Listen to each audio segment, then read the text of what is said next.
So, hi, and welcome to another Mr. and Mrs. Talk Business, your opportunity to find the answers to those burning business questions that are keeping you awake at night. And today I have a question from Sean. And Sean's question is regarding team meetings.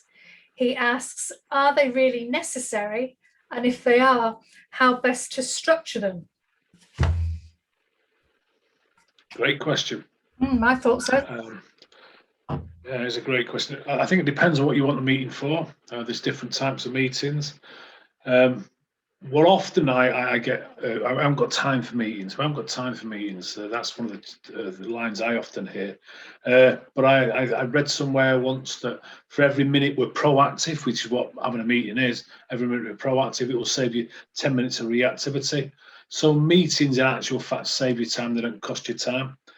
But I think the key thing with meetings, if you're going to do them, I encourage you to do them, or everybody to do them, is to get consistent about it. Make it a consistent thing. Same time every week, week in, week out, or same time every day.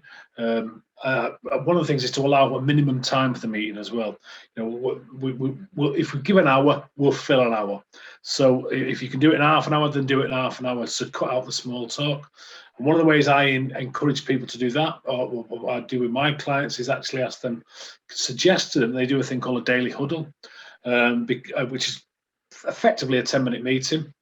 And because it's such a short time for a meeting, people can stand up in them. They don't need to sit down, so people aren't getting comfortable.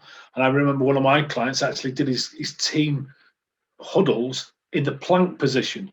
Now that meant that there was no small talk in those meetings. So I think the key thing is consistency and rhythm.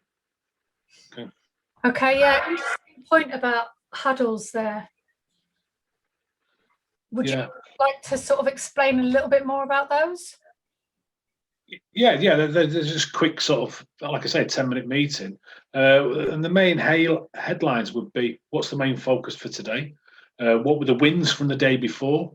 What's going to be the main highlight for today?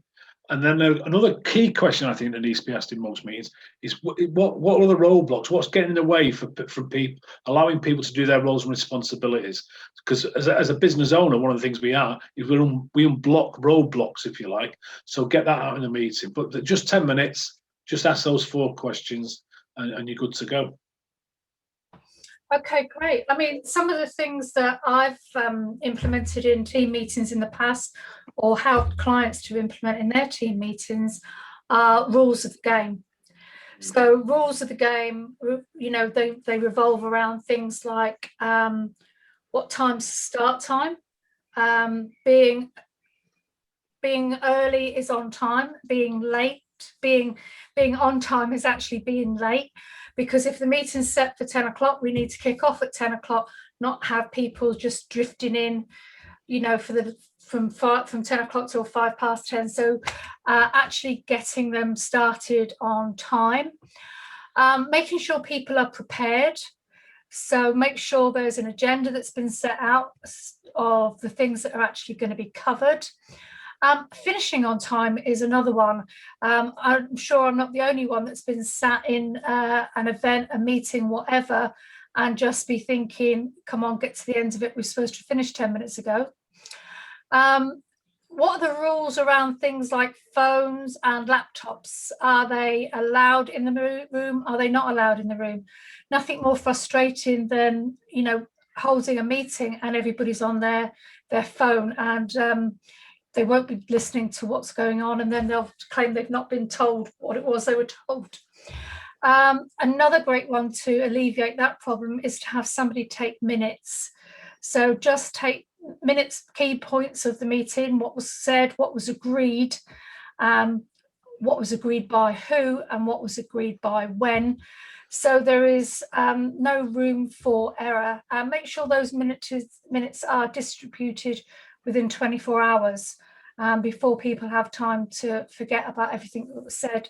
So actually capturing those key actions from the meeting, so everybody knows that as a result of attending this meeting, this is what is expected of me. Yeah. Yeah, really good. I quite like that. That phone one, the tech one. That's like priceless. I mean, I've got my phone here. What tends to happen in meetings is you get this going on, head down, boom, boom, boom, boom. That smartphone masturbation, that is. Wrecked many a meeting.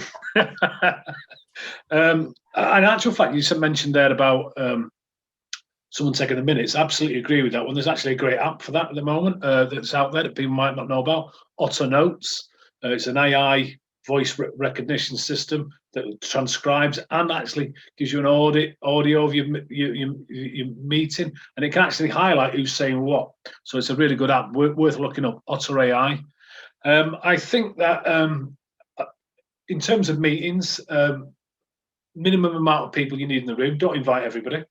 Just the people who are absolutely needed in that room, and then the people who are in the room allow no hiding places. Everybody's got to contribute. Another good idea is to rotate who's chairing the meeting, so everybody gets the flavour for what it's like to be out front. Have a visible scorecard. It's another one. Or a visible scoreboard. There's nothing like a bit of peer pressure to get things moving. And I can remember I had a client who years back said he didn't like doing meetings because they were boring. So I asked him, why do you choose to do boring meetings? Which went down like a lead balloon. But what we instigated within that company was that at the end of every meeting, everybody in the room had to score the meeting out of 10. And then the question would be, what do we need to do in the next meeting to move it closer to 10? And that helped to maintain sort of a vibrancy in the meetings. Okay, some really great tips there, I think, and I hope that's helped, Sean. So thank you for watching, everyone. Who do you know, a friend, a colleague, or somebody who would benefit from watching this? Go ahead and share it with them.